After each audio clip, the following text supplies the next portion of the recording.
आज fourth house के बारे में बात करेंगे। Fourth house is all about patience. कहते हैं ना कि पेशेंस, प्लीज हैव पेशेंस, थोड़ा सा धैर्य रखो। ये जो धैर्य देखा जाता है, ये जो पेशेंस देखा जाता है, वो फोर्थ हाउस का मैटर है। फोर्थ हाउस से देखा जाता है, फोर्थ हाउस लॉर्ड से देखा जाता है। आपका फोर्थ हाउस लॉर्ड कौन सी पोजीशन में है, कौन कौन किस किस से युति कर रहा है, या आपके फोर्थ हाउस किस कंडीशन में है, ये सब के ऊपर डिपेंड करेगा आपके अंदर पेशेंस कितना है। और पेशेंस बहुत एक बड़ा पार्ट है जिंदगी का। अगर पेशेंस नहीं रहेगा तो आप कुछ कर नहीं पाओगे। मान लो आप एक बिजनेस करने जा रहे हो, मान लो एक फैमिली बनाने जा रहे हो, कुछ भी कोई भी जगह पे जाओ, कुछ भी करो जिंदगी में, ऐसा नहीं होगा कभी भी कि आप जैसा सोचते हो वैसे ही आपके अनुसार सब कुछ चलता रहे। ऐसा कभी नहीं होगा। बहुत बार लाइफ में ऐसा कुछ होगा कि जो आपके अनुसार नहीं चलेगा, उल्टा आप जो सोचते हो उसके विपरीत चलेगा। उस टाइम पर आपको क्या चाहिए? पेशेंस। पेशेंस से वेट करना है। किसके लिए? अच्छे दिन के लिए। क्योंकि समय बदलेगा, समय का चक्र बदलेगा, फिर से वो दिन आएगा, अच्छा दिन आएगा, फिर से बुरा दिन आएगा। ये अच्छा बुरा आता ही रहेगा। आप चाहते हो कि हर वक्त अच्छा बना रहे। ऊपर से तो बोलते नहीं, ऊपर से तो बोलते हो नहीं हर वक्त अच्छा नहीं बन सकता है कोई भी चीज़, लेकिन अंदर अंदर आपका दिल चाहता है कि हर वक्त अच्छा बना रहे। क्योंकि जब भी कुछ अच्छा होता है आप उस अच्छे को चाहने लगते हो कि और हो और हो और हो। जब कोई बुरा होता है तो आप उस बुरे को नहीं चाहते हो, बोलते हो कि ना हो ना हो ना हो। आपका मन हमेशा ये करता जा रहा है, ये रिएक्शन करता जा रहा है। ये जो रिएक्ट करते हो हर चीज़ में, यही आपका स्ट्रेस बन जाता है। जो ज़्यादा रिएक्ट करेगा उसके अंदर स्ट्रेस उतना भरा पड़ा रहेगा। ये स्ट्रेस भी फोर्थ हाउस का मैटर है। तो फोर्थ हाउस में हमने क्या देखा? पेशेंस देखा, स्ट्रेस देखा। तो ये पेशेंस स्ट्रेस किसका मैटर है? मतलब कौन सी जगह पे ये पेशेंस रखना पड़ता है, कौन सी जगह ये पेशेंस को इंडिकेट करता है, कौन सी जगह ये स्ट्रेस को इंडिकेट करता है? वो है आपका मन। आपका मन ही स्ट्रेस करता है। आपके मन के अंदर ही पेशेंस रखना होगा। तो मन भी फोर्थ हाउस का मैटर है। और जैसे ही मन आ जाता है तब मन के रिगार्डिंग जितने कुछ, मतलब आपके हृदय के नज़दीक जो दोस्त रहते हैं, आपके दिल के नज़दीक जो लोग रहते हैं, जिनको आप कहते हो कि ये मेरा बहुत फेवरेट है, ये मेरा बहुत प्रिय है, ये दोस्त मेरा बेस्ट फ्रेंड है। ये जो बेस्ट फ्रेंड है, आपका प्रिय लोग है, आपके चहीते लोग हैं, ये सब फोर्थ हाउस का मैटर है। आपके ज़िंदगी में आपके चहीते लोग होंगे कि नहीं, वो भी फोर्थ हाउस से देखोगे। बहुत सारे लोगों की ज़िंदगी में चहीते लोग होते ही नहीं हैं। वो लोग तो इसलिए सोचने लगता है कि मैं अकेला ही हूँ इस दुनिया में। वो जो खुद को अकेला पा रहा है, वो लोनलीनेस, वो इसीलिए पा रहा है क्योंकि उसको सपोर्ट करने वाला कोई नहीं है। अगर कोई सपोर्ट करने वाला रहता तो वो खुद को सोचता नहीं मैं अकेले नहीं हूँ। तो ऐसा ज़रूरी नहीं है कि आप अकेले किसी सूरत में नहीं हो। ना पहले थे, ना आज हो, ना आगे रहोगे। अकेले रह ही नहीं सकते हो आप जो खाना खाते हो कहीं ना कहीं से आता है, किसी ना किसी के थ्रू आता है। आप जो भी सारा दिन करते हो, हर किसी चीज़ में हर किसी का भूमिका है। आप अकेले कभी रह ही नहीं सकते हो, कभी नहीं रह सकते हो। लेकिन अकेला महसूस होता क्यों है? क्योंकि दिल जो मैं सोचता हूँ उसको सपोर्ट करने वाला कोई नहीं है, या सपोर्ट करने वाली कोई नहीं है। इसलिए हमें अकेला लगता है, लोनली लगता है, खुद को लोनली पाते हैं हम लोग। ये अकेलापन भी इस फोर्थ हाउस का मैटर है। और ये जो अकेलापन, स्ट्रेस, ये सब भर जाता है तब आपको क्या नहीं आता है? वो नींद नहीं आता है। रात को बिस्तर पे आप इस तरफ और उस तरफ करते रहते हो, लेकिन नींद नहीं आ रहा है। ये स्लीपलेसनेस और इंसोम्निया भी इस फोर्थ हाउस का ही मैटर है। और जब मैं दिल का करीब की बातें कह रहा हूँ तो माँ सबसे पहले आ जाता है, क्योंकि माँ के थ्रू ही हम लोग पहला जो रोशनी दुनिया का वो देखते हैं। हाँ, पप्पा के बिना तो ये संभव ही नहीं होता, लेकिन फिर भी माँ के थ्रू ही हम लोग इस दुनिया को देखते हैं। और माँ मन के बहुत करीब होते हैं। अभी मन के करीब होगा कि नहीं आपके बेसिस में, वो तो चार्ट देखना होगा, फोर्थ हाउस लॉर्ड देखना होगा, फोर्थ हाउस के कंडीशन देखना होगा, क्योंकि ये फोर्थ हाउस का ही मैटर है। माँ भी फोर्थ हाउस से देखा जाता है, माँ के साथ रिलेशन फोर्थ हाउस से देखा जाता है, माँ का हेल्थ फोर्थ हाउस से देखा जाता है, सब कुछ माँ के रिलेटेड जितना कुछ है फोर्थ हाउस से देखा जाता है। आपके अगर माँ के बारे में कुछ जानना है तो फोर्थ हाउस को लग्न पकड़ के पूरा चार्ट को देखो। मान लो आपके छोटे मामा के बारे में जानना है तो माँ के जो फोर्थ हाउस की जो थर्ड हाउस है उसको देखो। थर्ड हाउस से छोटा भैया देखा जाता है तो फोर्थ हाउस के थर्ड हाउस को देखो, देख पाओगे, क्लियरली आपको दिखेगा कि हो क्या रहा है। अगर उसमें मेलेफिक प्लैनेट्स है, खराब पोजीशन है, तो माँ के साथ उनके मामा का रिश्ता अच्छा नहीं रहेगा, उनके भैयों का रिश्ता अच्छा नहीं रहेगा। आप में से बहुत सारे लोगों की ज़िंदगी में यह है, तो ऐसे आप देख सकते हो, क्योंकि माँ को फोर्थ हाउस से देखा जाता है। तो माँ जैसी आ गया कंपैशन, माँ जैसी आ गया वो जो मातृत्व का छाया जो सारा जिंदगी भर ढूंढते फिरते हो, वो भी फोर्थ हाउस का ही है। आप जो दोस्त ढूंढते हो, दोस्त मतलब क्या ढूंढ रहे हो एक्चुअली? अब आपके आइडियाज़ को, आप जो आइडिया में बिलीव करते हो, आप जो जिस चीज़ में बिलीव करते हो, आप जो मान के चलते हो, उसको 100% कोई सपोर्ट करे। तो इसलिए कोई दोस्त नहीं मिलता है किसी को, मैक्सिमम लोगों को कोई दोस्त नहीं मिलता है, क्योंकि ऐसा करना होगा तो ज़ेरॉक्स मशीन में किसी को घुसा के ज़ेरॉक्स कॉपी निकालना होगा किसी आपका, तो जाके आपका कोई एकदम एक ही जैसा बंदा निकलेगा। हर बंदा, हर इंसान यूनिक है एक दूसरे से। तो आप ये एक्सपेक्टेशन मत रखोगे को आपका हर चीज़ कोई सपोर्ट करेगा। फिर भी मैं बोल रहा हूँ, ऊपर से तो आप जानते हो कोई हर चीज़ कोई किसी का सपोर्ट नहीं करता है, लेकिन अंदर अंदर आप चाहते हो कि कोई सपोर्ट करे बहुत ज़्यादा। जो ज़्यादा सपोर्ट करता है वो बेस्ट फ्रेंड है। मतलब यहाँ पर आप ही हो, आप खुद हो, आपका ईगो ही है। जो आपके ईगो को फुलफिल करता है उसी को आप बेस्ट फ्रेंड कहते हो। जो आपको ज़्यादा मतलब डेंजर के टाइम पे ज़्यादा आपका साथ देता है उसको बेस्ट फ्रेंड कहते हो। क्यों कहते हो? क्योंकि वो आपका साथ दे रहा है, मतलब आपको प्रोटेक्ट कर रहा है। हर जगह पे आप खुद को ही फैला के रखे हो, उसका नाम दे देते हो अलग अलग। ये मेरा असली प्यार है, इस दोस्त से मैं असली प्यार करता हूँ।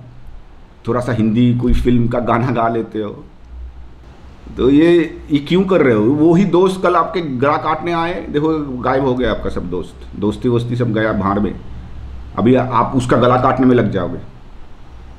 इतना दिन तक जिसको दोस्त मान रहे थे, जो दिल की इतने करीब थी, अब उसका ही गला काटने लग जाओगे। और दोस्त कुछ नहीं होता है, मतलब जो कहते हैं गरीबी दोस्त, वो कुछ नहीं होता है। वो सिर्फ एक तालमेल बैठ जाता है, एक बैलेंस क्रिएट हो जाता है। वो हम दोनों जो जिसको दोस्त बोलते हैं, हम भी बैलेंस बनाने में लगे रहते हैं, कहीं से भी बैलेंस ना बिगड़ जाए। तो ये मेरा ये सपोर्ट टूट जाएगा, सपोर्ट सिस्टम जो है टूट जाएगा। इसलिए कभी कभी आपके जो करीबी दोस्त है उनकी बात आप ज़बरदस्ती सपोर्ट करते हो। आप मन से जानते हो ठीक नहीं है, आपको ठीक नहीं लग रहा है, लेकिन आप सपोर्ट करते हो, क्योंकि आपको पता है ये अगर नहीं रहेगा तो मेरा करीबी दोस्त कौन रहेगा, ताकि भविष्य में ये भी मुझे सपोर्ट करे अगर मैं कुछ करूँ। तो सब जगह पे आप खुद हो, दोस्त तो आपके अंदर बैठा है। खुद को ही नहीं जान पाए, अब बाहर दोस्त ढूंढने निकले। खुद के अंदर जो दोस्त बैठा है उसके साथ हैंडशेक कर लो, उसके साथ दोस्ती कर लो, दुनिया भर का दोस्त आपको मिल जाएगा। या तो दुनिया भर की दोस्ती की कोई ज़रूरत ही नहीं होगा, आप शांत बैठ जाओगे। बाहर जितना जाओगे रेस्टलेस बनोगे, अंदर जितना जाओगे उतना शांत बनोगे। तो ये जो शांति, अंदर जाना, ये सब चीज़ मैं डिस्कस कर रहा हूँ। मैं आउट ऑफ टॉपिक कुछ डिस्कस नहीं कर रहा हूँ, मैं समझा रहा हूँ आपको फोर्थ हाउस की मैटर को, आपको समझा रहा हूँ। मन का दो ही चरण है, एक तो है रेस्टलेसनेस, जो बाहर की तरफ जाता है वो रेस्टलेस बन जाता है। जब अंदर की तरफ जाता है वो खुद के केंद्र की तरफ आकर्षित होने लगता है। और जो कोई भी इंसान जब अपने केंद्र की तरफ आकर्षित होता हो, उसके अंदर जो चीज़ पहली बार प्रकाशित होता है वो है शांति, सुख, आनंद। ये सब आपके फोर्थ हाउस का मैटर है। आप कंफर्टेबल स्टेज में तब तक नहीं हो सकते हो जब तक आपका मन शांत नहीं है। आप कंफर्ट रहने की मतलब मटेरियल्स एक जगह कर सकते हो, जैसे कि अच्छा घर बना लिया, उसमें एसी भर लिए आप हीट से बचने के लिए, आप अच्छा सोफ़ा ले लिया, अच्छे बिस्तर ले लिए जहाँ पे बहुत अच्छा नींद आ सके। लेकिन नींद आने का कोई गारंटी नहीं है। ये नींद भी फोर्थ हाउस का मैटर है। नींद आने का कोई गारंटी नहीं है। बिस्तर आपको नींद आने का गारंटी नहीं देता है। किसी भी कंपनी के गारंटी कार्ड में लिखा आता है कि इस बेड को लोगे तो नींद आएगा ही आएगा, 100% गारंटेड नहीं आएगा। नींद अलग मैटर है। बहुत सारा चीज़ इकट्ठा होने के बाद नींद आता है, और नींद जब आता है आपको पता भी नहीं चलता नींद आया है। आपको कभी आज तक पता नहीं है किस वक्त आपको नींद आया था। आप नींद के लिए इंतज़ाम कर सकते हो ताकि अच्छा नींद आ जाए, अच्छा सो सको आप। लेकिन नींद वो अपनी मर्जी से आएगा। अब भी आज तक जितना बार आप सोए हो, एक भी डेट पे आप याद नहीं कर पाओगे कब आप सोए थे, कितने बजे आप सोए थे एक दिन। एक भी टाइम याद नहीं कर पाओगे, क्योंकि नींद अपने आप आ गया था। जब अब आ गया था नींद, तब अब बेहोश हो गए थे, मूर्छा जिसको कहते हैं। तो नींद में भी हम लोग उसी जगह पे पहुंचते हैं जो एक साधक समाधि में पहुंचता है। लेकिन नींद में अज्ञान रहता है, क्योंकि मूर्छा, बेहोश हो गए आप, कोई होश नहीं है अभी आपको। और उस समाधि में संपूर्ण होश रहता है। यही फर्क है। तो ये सब चीज़ फोर्थ हाउस के मैटर में आ जाता है, क्योंकि फोर्थ हाउस में मन आ गया। मन आ गया मतलब सब कुछ आ गया। मन के कारण ही आप ये बाहर की तरफ आ रहे हो, इतना रेस्टलेस है। और मन रेस्टलेस हमेशा रहेगा। थोड़ा कम ज़्यादा हो सकता है किसी किसी का, लेकिन रेस्टलेस रहेगा। रेस्टलेस मन मतलब ही रेस्टलेसनेस है। आपका रेस्टलेसनेस उसका बना ही रेस्टलेसनेस से है। अभी आप पानी से हाइड्रोजन या ऑक्सीजन को निकाल दोगे तो क्या हो जाएगा, पानी पानी नहीं रहेगा। तो वैसे ही मन से आप रेस्टलेसनेस निकाल दोगे, थॉट्स को निकाल दोगे, तो मन मन नहीं रहा, मन का मृत्यु हो गया। उस वक्त तो आप किसी और स्टेट में हो। मन का विलय होने से वो कुछ और स्टेट में होते हो। ये सब मैटर फोर्थ हाउस का मैटर है।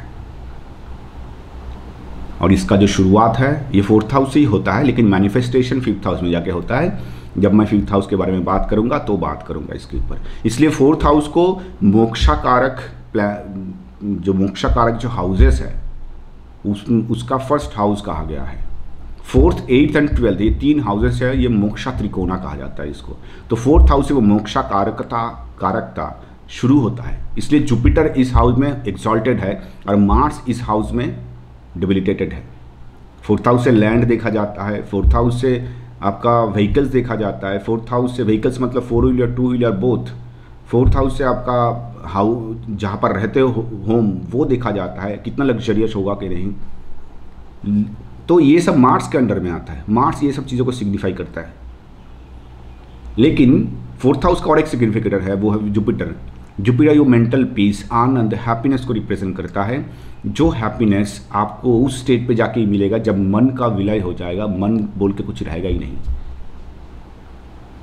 मन का जब मृत्यु हो जाएगा तभी असली हैप्पीनेस को प्राप्त हो पाओगे, उपलब्ध हो पाओगे। इसलिए जुपिटर का एक्सॉल्टेशन साइन है ये, लेकिन मार्स का डेबिलिटेशन साइन है।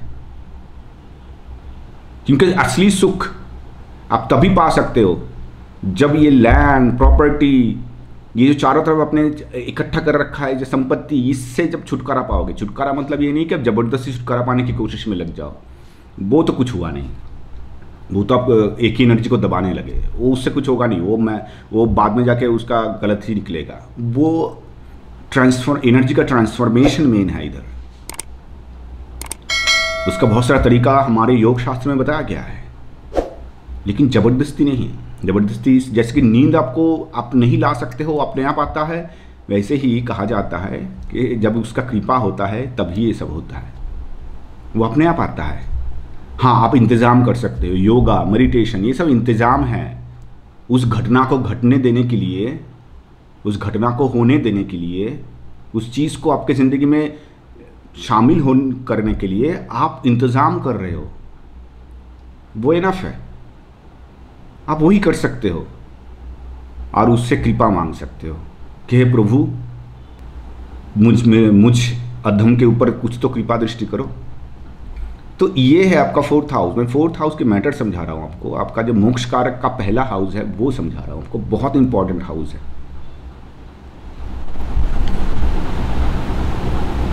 हम लोग कहते हैं ना कि एक दूसरे को कहते रहते हैं कि मान लो आपके पास कोई आइडिया है, आप कह रहे हो कि तू इससे मतलब इस आइडिया के साथ इस आइडिया का समर्थन नहीं करता है, तो असलियत देख नहीं पा रहा, तेरी आंख में चश्मा पहना हुआ है। तो ये चश्मा पहना होता है ना, ये 4th हाउस से देखा जाता है। आप कौन सी चश्मा पहने हुए हो वो 4th हाउस से देखा जाता है। हम सब चश्मा पहने हुए हैं। असलियत तो ये है कि चश्मा हम सब पहने हुए हैं। अभी कौन किस रंग का चश्मा पहना हुआ है वो देखना होगा 4th हाउस से। काला है, नीला है, पीला है, कौन सा है वो अपने 4th हाउस से पता चलेगा। 4th हाउस लॉर्ड किसके साथ है, कौन सी घर में गया है, ये सब चीज़ से पता चलेगा कि आप कौन सी रंग का चश्मा पहने हुए हो, कौन सी रंग से दुनिया को देखते हो। आपके लिए दुनिया का डिफिनेशन अलग हो सकता है, आपके लिए पॉलिटिक्स का डिफिनेशन अलग हो सकता है, आपके लिए प्यार का डिफिनेशन अलग हो सकता है। हर चीज़ का डिफिनेशन इस दुनिया में आपके लिए अलग हो सकता है, किसी और के लिए अलग होगा। इसी जो अलग अलग है यही खूबसूरती है। बहुत सारे लोग समझते हैं क्यों मेरी बात सब मान के नहीं चल रहा है। अरे सब नहीं मानेंगे आपकी बात। सब अगर एक जैसा हो जाएंगे तो दुनिया में वैरायटी नहीं रहेगा। ये जो थोड़ा सा खूबसूरती है इसको जिंदा रहने दो। आप जो आइडियाज़ रखते हो उसके अगेंस्ट में कुछ आइडियाज़ रहेंगे ही रहेंगे। ये प्रकृति का नियम है, आप बदल नहीं सकते हो। आप चाहोगे भी तो भी बदल नहीं सकते हो, क्योंकि अलग अलग गुण धर्म से सब मजबूर है उसे फॉलो करने के लिए। आपको जब गुस्सा आता है आप कितना हद तक कंट्रोल कर पाते हो। एक हद पे जाके आपका गुस्सा फूट ही पड़ता है।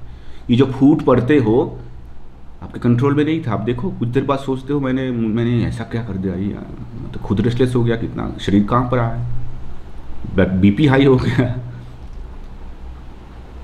गौतम बुद्ध ने कहा है कि गुस्सा मतलब है अपने हाथों में जला हुआ कोयला रखने के बराबर। वो हम चाहते तो है कि किसी और के ऊपर फेंके, लेकिन जलाता खुद के हाथों को ही है पहले।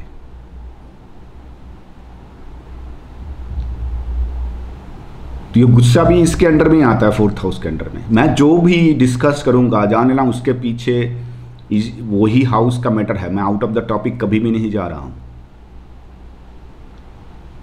6th हाउस को शररिपु का हाउस कहा जाता है, जिसमें गुस्सा आ जाता है। लेकिन वो गुस्से का मैनिफेस्टेशन है। जब आप चिल्ला ही देते हो लेकिन आपके अंदर जो जमा हुआ कूड़ा कचरा है, मन के अंदर जो जमा हुआ कूड़ा कचरा है, गुस्सा वो ये सेक्स रिलेटेड मैटर्स हो, वो कोई गंदगी हो, वो किसी को मर्डर करने का इच्छा हो, ये जो जमा हुआ है, जो मैनिफेस्ट नहीं हुआ अभी तक, पता नहीं कब फूट पड़ेगा। ये जो मैनिफेस्ट नहीं हुआ है, ये जो अनमैनिफेस्टेड जो डिज़ायर्स है आपका, जलन है आपका, ये 4th हाउस है। जो मैनिफेस्ट हो गया है वो 6th हाउस है। जो शररिपु का लोभ का, मानो लोभ का कुछ मैनिफेस्ट हुआ है, आप कहीं पर चोरी कर रहे हो, लोभ का मैनिफेस्टेशन है, वो ग्रीड का मैनिफेस्टेशन है, वो 6th हाउस है। कोई किसी का रेप कर रहा है, वो उसके अंदर की दबा हुआ सेक्स का मैनिफेस्टेशन है। वो साइकोलॉजिकल पेशेंट बन गया है। एक पर्सन रेप तब तक नहीं कर सकता जब तक वो खुद साइकोलॉजिकल पेशेंट ना बन गया। वो साइकोलॉजिकल पेशेंट बन गया है, सेक्स को ना जाने कितने सालों से दबा रहा है। सोसाइटी के कारण, लोग क्या कहेगा, ये सब चीज़ों के कारण बाद में जाकर वो मैनिफेस्ट करता है। वो 6th हाउस है, रेप करने लगता है। तो ये शररिपु जो है, 6 रिपु जो है हमारे शरीर में, इसका मैनिफेस्टेशन 6th हाउस से देखोगे। लेकिन वो क्या जमा हुआ है आपके मन में, एक बंदे के मन में जमा क्या हुआ है, कौन सा कूड़ा कचरा या अच्छा चीज़ अगर जमा हुआ है वो भी देख पाओगे। सिर्फ कूड़े कचरे नहीं, अच्छी चीज़ भी, अच्छा बुरा आपके मन में जो जमा हुआ है। स्टोर हाउस, आपका मन जो स्टोर करके रखा है जो चीज़, वो स्टोर हाउस है आपका 4th हाउस। तो कूड़े कचरे से और एक चीज़ आ गया इधर, कूड़े कचरे से आ गया कि आप जब आपके अंदर कूड़ा कचरा बहुत भर जाता है तो कंप्लेंट बहुत हो जाता है। रिपु का मतलब जितना आप दबाओगे, कोई आपको क्रोध आया, क्रोध उस टाइम पे निकाल दो, क्योंकि बाद में वो क्रोध बहुत बुरी तरीके से निकलेगा, बहुत किसी और जगह पे बहुत खतरनाक हो जाता है वो। उसी वक्त क्रोध निकाल दो। आपको हंसी आया, हंस दो, इमोशन को बहने दो उसी वक्त। तो देखोगे छोटा छोटा करके बहेगा वो। लेकिन उसको दबा रखोगे कि अभी हंसूंगा तो लोग क्या कहेंगे, अभी थोड़ा गुस्सा हो जाऊंगा तो लोग क्या कहेंगे, ये लोग क्या कहेंगे, सोसाइटी क्या कहेंगे, इसके कारण आप खुद के अंदर कोयला, जला हुआ कोयला भर रहे हो। वो जलाएगा आपको अंदर जाके। तो मैनिफेस्ट करो। अगर ये मैनिफेस्ट नहीं हो पा रहा है तो आपके अंदर जो होता है वो है जेलसी, कंप्लेंट, कोई चीज़ पसंद ना करना, हर इंसान बुरा है, पूरा दुनिया बुरा है। एक टाइम पे तो ऐसा हो जाता है पूरा दुनिया ही बुरा है। ये जलन आपके अंदर है। आप चश्मा, मैंने कहा ना 4th हाउस चश्मा है, वो आप उसका चश्मा पहन लिए हो, आपको उस नज़र से देख रहे हो दुनिया को। सबको ही बुरा लगेगा, अपने फैमिली मेम्बर्स भी बुरे लगेंगे, अपने माँ भी बुरा लगेगा, अपने पापा भी बुरा लगेगा, सब बुरे लगेंगे। चश्मा ही ऐसे पहन लिए हो। तो जैसे ही बुरा लगना शुरू होगा तो आप खुद को प्रोटेक्ट करने लगोगे। सबसे पहले हम लोग जो प्रोटेक्ट करते हैं, सबसे पहले जो चीज़ हम लोग प्रोटेक्ट करते हैं अपने मटेरियलिस्टिक दुनिया में, वो है पैसा। और वो पैसे को जो आप ओवर प्रोटेक्टिवनेस आपके अंदर जो आ जाता है, वो 4th हाउस है। और वो ओवर प्रोटेक्टिवनेस के कारण आप जो पैसे किसी को बताना नहीं चाहते हो, कुछ चीज़ अपने प्रोटेक्शन के लिए रख लेते हो, वो है आपका ब्लैक मनी। इसलिए ब्लैक मनी भी 4th हाउस का ही मैटर है। तो ये जो कंट्रीब्यूशन नहीं करते हो, टैक्सिंग को मतलब टैक्स नहीं देना चाहते हो, इसका टेंडेंसी भी 4th हाउस से देखा जाता है। मैंने कहा ना, कोई भी आउट ऑफ टॉपिक बात नहीं करूँगा इधर। मैं जब कुछ शुरू कर दिया हूँ मतलब जान लेना कोई टॉपिक में ही हूँ मैं वही।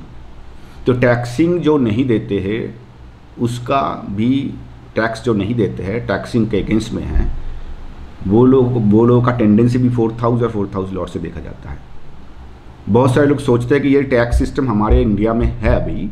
ये टैक्स सिस्टम ब्रिटिश का दिया हुआ है। ब्रिटिश ने ये टैक्स सिस्टम 1857 के बाद लागू किया था, ताकि इंडियन लोगों के पास कोई पैसा ना रहे और कोई विद्रोह हो ना पाए, इंडियन लोगों के हाथ में कोई पैसा ना रहे। तो लूटने के लिए ये टैक्स सिस्टम लगाया था और वही टैक्स सिस्टम चल रहा है। बहुत सारे लोगों का ये मानना है। तो वो लोग कहते क्यों दूँ, बहुत सारे लोग नहीं कहते नहीं, कंट्रीब्यूशन तो करना चाहिए। तो ये जो मनसा है, ये मनसा भी आपके 4th हाउस या 4th हाउस लॉर्ड से पता चलेगा। अच्छा, तो अभी अगर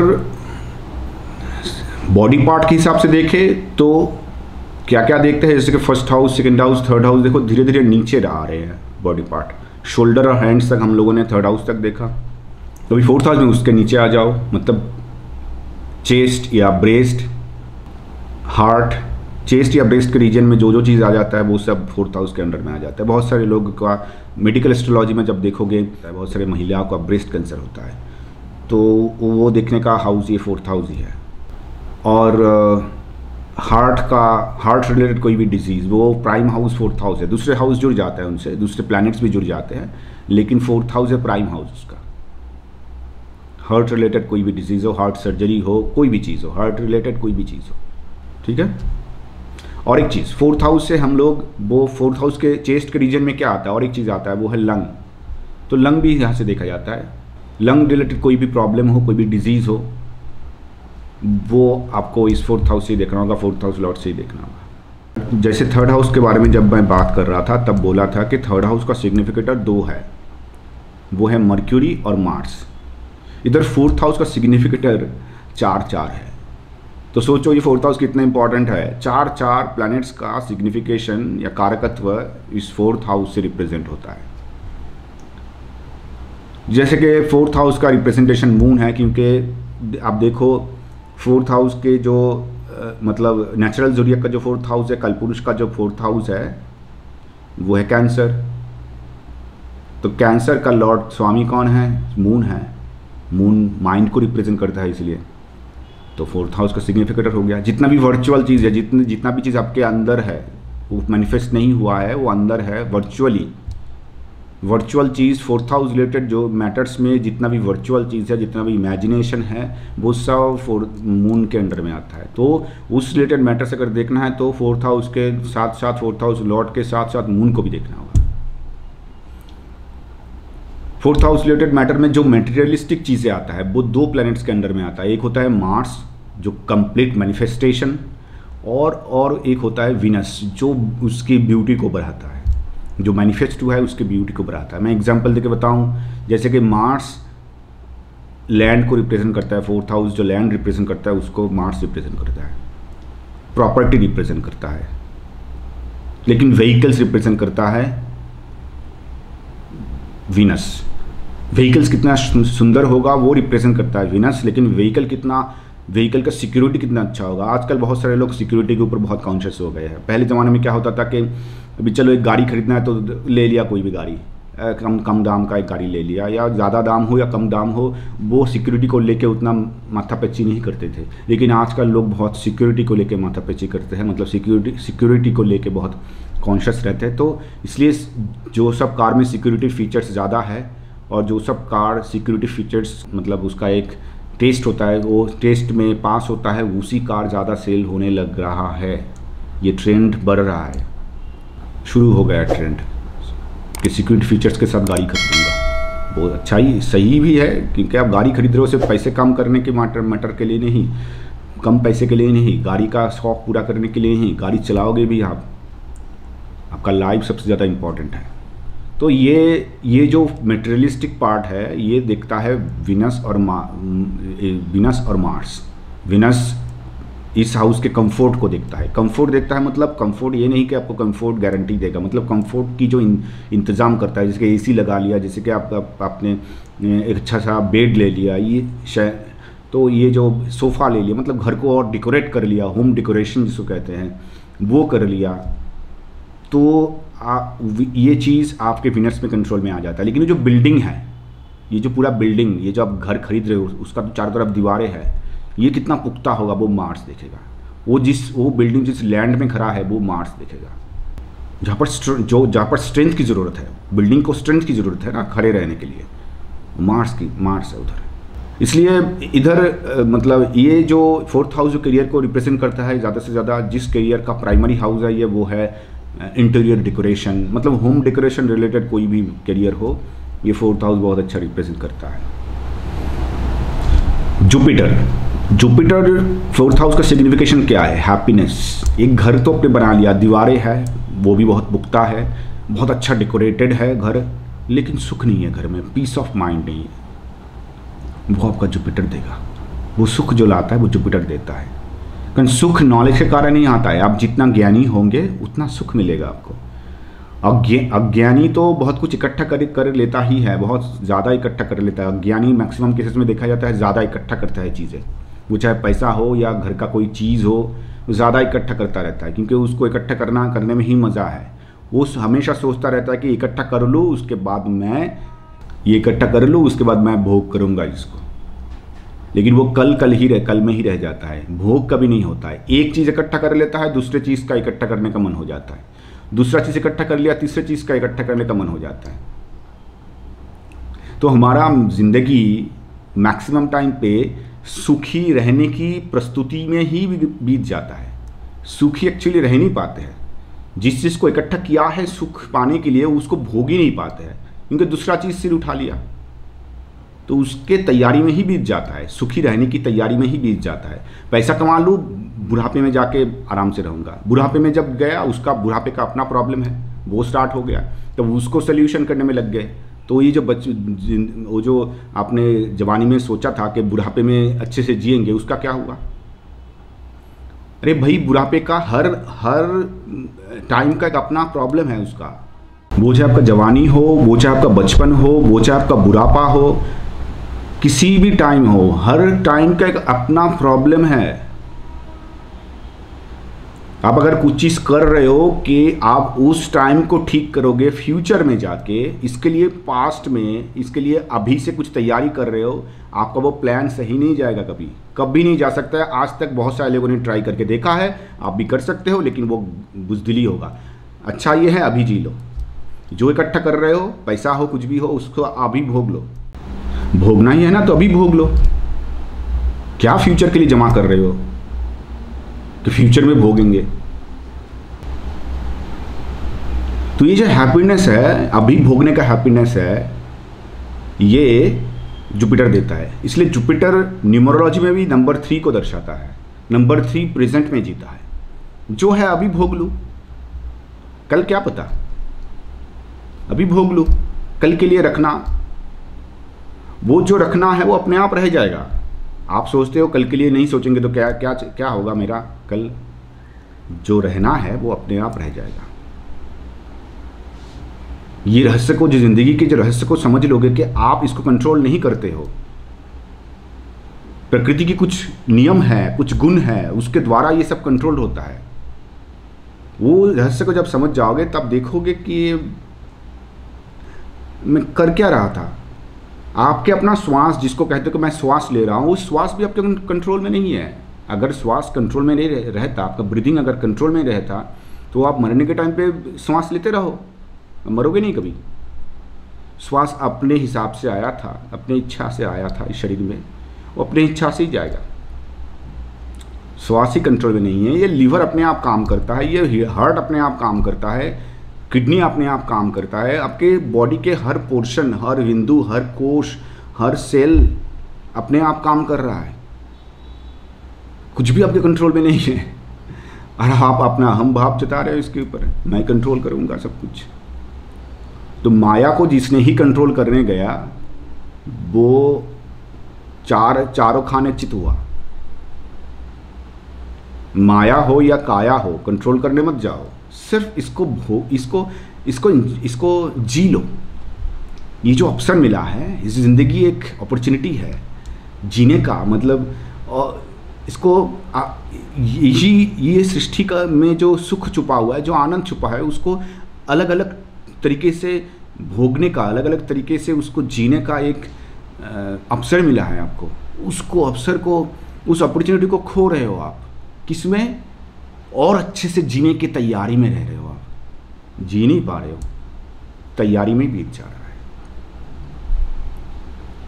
तो हैप्पीनेस, ये जो मैं अभी तक बताया, ये सब चीज़ों को जुपिटर दर्शाता है। तो जुपिटर आप देख पाए कि सिर्फ इकट्ठा करने से नहीं होता है, नॉलेज भी होना होता है, उसका इस्तेमाल कैसे करे, ये जुपिटर है आपका। ये इस्तेमाल जो है, ये जुपिटर है आपका। वो जानता है कैसे इसका इस्तेमाल करना है। इस हाउस से आपका प्राइमरी एजुकेशन तक देखा जाता है। इस हाउस से आप 12th एजुकेशन तक देख पाओगे। मैंने जो देखा है 12th क्लास तक उसका जो एजुकेशन है वो आप देख पाओगे किसी भी बंदे का। जैसे कि फॉर एग्जांपल दे रहा हूँ कि मान लो 4th हाउस एजुकेशन का अगर हाउस है 12th स्टैंडर्ड तक, तो 4th और 11th मतलब सक्सेस और गेन अगर इकट्ठा है, अगर कनेक्टेड है अच्छे से तरह से, उसका वो 12th तक एजुकेशन उसका बहुत अच्छा जाएगा। लेकिन उसके अंदर बीच में अगर 8th घुस गया तो वो ब्रेक आएगा, बीच में बहुत बड़ा एक ब्रेक आएगा, कोई भी कारण से हो। बहुत सारे लोगों का ट्रांसफरेबल जॉब होता है, बहुत सारे लोगों का मतलब बहुत सारे लोगों की पिता का ट्रांसफरेबल जॉब होता है, वो लोग एक जगह से दूसरी जगह में जाते हैं, उस बीच में गैप रह जाता है, क्लास का एजुकेशन में गैप आ जाता है। और भी बहुत कारण से आता है, लेकिन मैंने एक कारण जस्ट आपको एग्जाम्पल के लिए बताया। 12th आ गया, उसमें भी गैप आएगा। 12th में क्या होता है, गैप कैसे होता है, आप फेल करते हो ज़्यादा, मतलब अगर अभी पता नहीं अभी कौन सी एजुकेशन सिस्टम में, जिस एजुकेशन जिसके अंदर आप पढ़ रहे हो उसके अगर फेलिंग सिस्टम है, जहाँ पर आप फेल करते हो, फेल कर सकते हो, जिस बोर्ड के अंडर में आप पढ़ रहे हो, तो आपको फेल मार्क आएगा 12th हाउस होने से। अभी तो फेल मार्क भी उठ रहा है, तो फेल मार्किंग आएगा, ग्रेड अच्छा नहीं आएगा। 12th हाउस जब जुड़ जाएगा, 8th हाउस में तो गैप ही हो जाएगा। 6th हाउस भी आएगा तो 4 के साथ 6 आ जाएगा तो भी ग्रेडिंग अच्छा नहीं होगा। सिर्फ 4 और 11 से ग्रेड अच्छा आता है। मन का कोई भी चीज़ हो, चाहे फ्रस्ट्रेशन हो, डिप्रेशन हो, मन का कोई भी, मन रिलेटेड कोई भी डिजीज़ हो, mental disorder, 4th house scene में आएगा ही आएगा। वो प्राइमरी हाउस है। डिप्रेशन का मतलब क्या होता है कि you are living in the past, आप अतीत में जी रहे हो, अतीत का कोई चीज़ आपको हॉन्ट किए जा रहा है, यही तो है डिप्रेशन। जैसे ही प्रेजेंट में जीने लगोगे डिप्रेशन गायब। एक्चुअली डिप्रेशन का कोई अस्तित्व ही नहीं है, वो एक स्टेट है जब आप अतीत में जीते हो, वो मेंटल स्टेट है, उसको आप पा नहीं सकते हो। Past can not be edited, जो पीछे छूट गया है छूट गया है, आप वर्तमान को खराब कर रहे हो, वही डिप्रेशन, वही डिप्रेशन है और कुछ नहीं है। मेडिसिन से वो ब्रेन की एक्टिविटी को थोड़ा सा स्लो कर दिया जाता है ताकि आप उतना ज़्यादा सोचो ही मत, क्योंकि जैसे ही सोचोगे आपका जो टेंडेंसी है पास्ट में जाने का, वो पास्ट में ही चले जाओगे। आप सोचने लगे मतलब ही पास्ट में चले जाओगे आप। अगर 4th हाउस डॉट बहुत ही डैमेज्ड है, खास करके सैटर्न के साथ कनेक्टेड है, सैटर्न बहुत पास्ट में खींचता है, अतीत।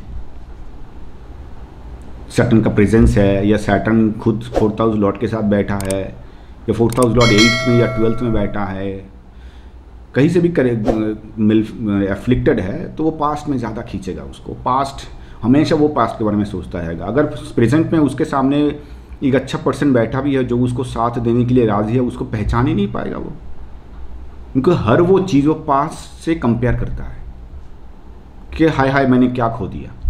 जब खो दिया तब सोचा नहीं था, तब शायद ऐसे ही खो दिया था, या कभी कभी उनके इच्छा के विरुद्ध भी खो जाता है, लेकिन खोने के बाद रो रहा है हाय हाय मैंने क्या खो दिया। अभी उसी चीज़ को पाने के लिए, वैसे ही चीज़ को पाने के लिए कंपेयर किए जा रहा है। अभी आपको कहाँ मिलेगा? मैंने कहा ऑलरेडी कह दिया कि हर इंसान यूनिक होता है, तो जेरॉक्स कॉपी करके रख देते उस टाइम पे ही, क्या यही बंदे का जेरॉक्स कॉपी करके रख दूँ तो यही बंदा मिलेगा सिर्फ। से नहीं होता है, पास्ट इज पास्ट। तो ये डिप्रेशन का मैटर भी, डिप्रेशन हो, फ्रस्ट्रेशन हो, ये सब 4th हाउस में आ जाता है। मेंटल डिसऑर्डर का कोई भी क्वेश्चन हो, 4th हाउस। ये जो लोग होते हैं ये दुनिया के सबसे बड़े गॉसिप में से होते हैं। मतलब अंदर तो जलन है ना, 4th हाउस डैमेज्ड होते हैं तो अंदर जलन रहता है, तो जलन का क्या करे, तो औरों का दोष ढूंढता फिरता है। अगर इन लोगों के सामने आके आप कहोगे कि फलाने इंसान ने इतना इम्प्रूवमेंट, फलाने इंसान ने इतना मतलब तरक्की कर लिया, तो बोलेगा तरक्की कर लिया, कैसे कर लिया इतना जल्दी? ज़रूर कुछ होगा, ज़रूर कोई ख़राब चीज़ होगा, कोई ख़राब तरीका अपनाया होगा। मतलब उसको नेगेटिव ही देखना है, उसको गॉसिप चाहिए, मसाला चाहिए हमेशा, क्योंकि अंदर तो मिर्च मसाला होके रखा है ना, मिर्ची है अंदर, बाहर भी मिर्ची चाहिए। मतलब उसके लिए मैं जल रहा हूँ तू भी जल, ऐसा फॉर्मूला है।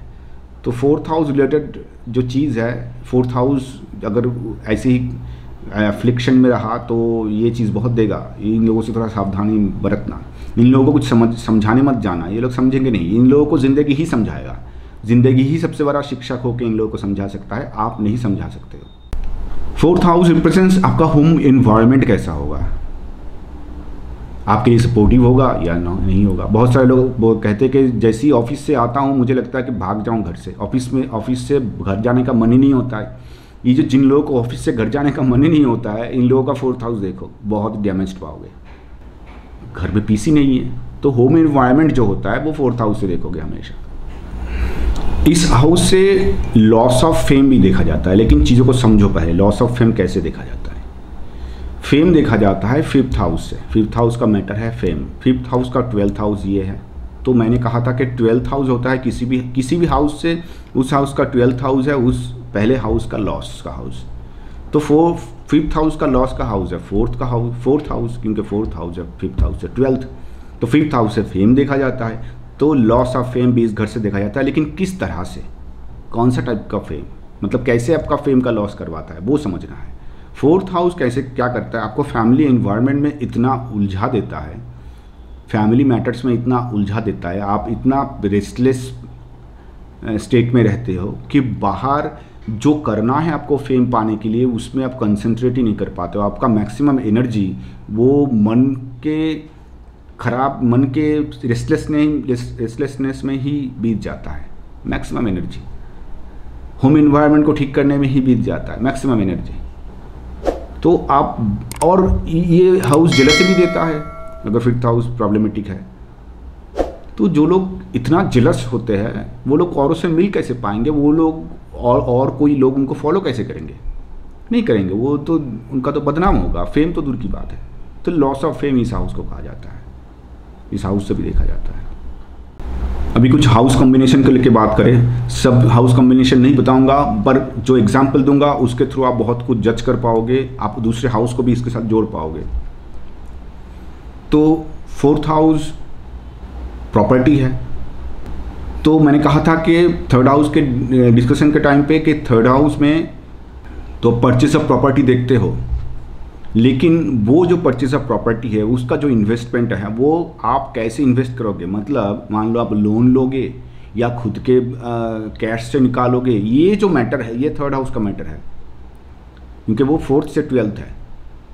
लेकिन 4th जब परचेजिंग ऑफ प्रॉपर्टी का मैटर आता है तो 4th 11th सक्सेस और गेन ऑफ प्रॉपर्टी के साथ प्रॉपर्टी 4th हाउस है, 11th हाउस है gain of property, and 12th house is the investment. For anything, any kind of investment in your life. तो वो 12th हाउस जैसे ही जुड़ जाएगा, मतलब 4, 11, 12th, तो ये परचेजिंग ऑफ प्रॉपर्टी हो गया। किस टाइप का होगा, कहाँ से पैसा आएगा, वो आपका 3 और 6 से कनेक्टेड होगा। तो हमेशा 4th, 11th, 12th है परचेज ऑफ प्रॉपर्टी। अगर उसके साथ 6, उसके साथ 8th जुड़ गया, खास करके 8th याद रखना, 8th अगर जुड़ गया तो प्रॉपर्टी इश्यूज होंगे। अगर मार्स कनेक्टेड है तो भैया के साथ, मतलब भैया अगर आपके कोई यंगर ब्रदर है तो उसके साथ झमेला होगा। यंगर ब्रदर नहीं है तो इश्यूज थोड़ा दूसरा होंगे, प्रॉपर्टी रिलेटेड कोई आर्ग्यूमेंट होगा जिसके साथ प्रॉपर्टी खरीद रहे हो, लेकिन इश्यूज होगा ही होगा। अगर भैया है तो वो एनर्जी भैया में व्यतीत होगा, भैया के साथ टसल में व्यतीत होगा, भैया के साथ इशू होगा प्रॉपर्टी को लेके। अगर सन है इसके साथ कनेक्टेड तो पापा के साथ इशू होगा प्रॉपर्टी को लेके। शायद पापा देना नहीं चाहते हैं आपको, प्रॉपर्टी में जो इन्वेस्ट कर रहे हो उसमें वो भी एक इन्वेस्टर है, लेकिन आप खरीद रहे हो अपने नाम पे, पापा के नाम पे नहीं खरीदना चाहते हो। मैं एक सिनारियो दे रहा हूँ, ऐसे बहुत सारे सिनारियोज हो सकता है। मतलब जैसे ही सन इन्वॉल्व हो जाएगा इसके साथ साथ इन 4, 8, 11, 12, तो सन इन्वॉल्व होगा तो पापा के साथ होगा, फादर के साथ होगा ये इशू, और मार्स इन्वॉल्व होगा तो ब्रदर के साथ होगा। अगर 6th हाउस, इस हाउस में 6th हाउस बहुत ही डैमेज्ड है, ये चीज़ को समझो। सिर्फ 6th हाउस जुड़ा हुआ है, उतना डैमेज नहीं है तो बैंकिंग लोन को दर्शाता है, लेकिन 6th house is badly damaged, तो बैंकिंग लोन तो मिलेगा ही नहीं, उल्टा आपको कोर्ट केस में धकेल देगा, उल्टा कोर्ट केस में धकेलेगा। 6th हाउस का प्रेजेंस 4th, 11th के बीच में, फिर 6th हाउस घुस गया, 8th हाउस घुस गया तो बहुत टेंशन होगा उसको लेके, मतलब बहुत कॉम्प्लेक्स हो जाएगा केस। और 12th हाउस जुड़ गया तो बहुत एक्सपेंस होगा, कोर्ट केस को लेके बहुत एक्सपेंस होगा। लेकिन ये सब मैटर में, ये मैंने कह रहा हूँ 6th, 8th, 12th ये हाउसेस बहुत डैमेज होना चाहिए। जितना डैमेज होगा उतना प्रॉब्लम देगा। अगर ये डैमेज नहीं होगा तो आपको 4, 11, 12 आपको इन्वेस्टमेंट, प्रॉपर्टी में इन्वेस्टमेंट दे देगा, इन्वेस्ट करने का मतलब अपॉर्चुनिटी दे देगा, आप प्रॉपर्टी खरीद ही पाओगे। लेकिन ये अगर 6th, 8th और 12th अगर डैमेज्ड है और इसके साथ जुड़ गया, 4, 11 के बीच में आ गया, तो बहुत मतलब तैयारी कर लो, बहुत बड़ा लफड़ा होने वाला है, बहुत बड़ा प्रॉब्लम होने वाला है, कोर्ट केस होने वाला है, और वो बहुत लंबा चलेगा। सैटर्न घुस गया तो लंबा ही चलाएगा, सैटर्न हमेशा लंबा चीज़, डिले, ये सब करवाता है। राहु कम्प्लेक्स करेगा, जुपिटर होगा तो ये थोड़ा सा कम्प्लेक्स नहीं करेगा, लेकिन उसको सल्यूशन करने में हेल्प होगा आपको थोड़ा सा। सैटर्न अगर जब होता है, जितना देर होता, ये थोड़ा सा जल्दी होगा। ऐसे ही हर प्लैनेट का आप थोड़ा सा सिग्निफिकेशन वाइज देख लेना, जब भी कोई प्लैनेट जुड़ेगा उसका सिग्निफिकेशंस भी इसके साथ, इस योगा के साथ जोड़ लेना, तो आपको ये मैटर क्लियर हो जाएगा। तो आज के लिए इतना ही 4th हाउस में। अगर ऐसी ही वीडियोस देखना है तो जुड़े रहो मेरे साथ। अगर आपको लगता है कि मेरे बोलने से या मेरे सिखाने से आप कुछ सीख पाओगे तो ही जुड़ो। अभी के लिए यही वीडियो समाप्त करते हैं, मिलते हैं अगले वीडियो में।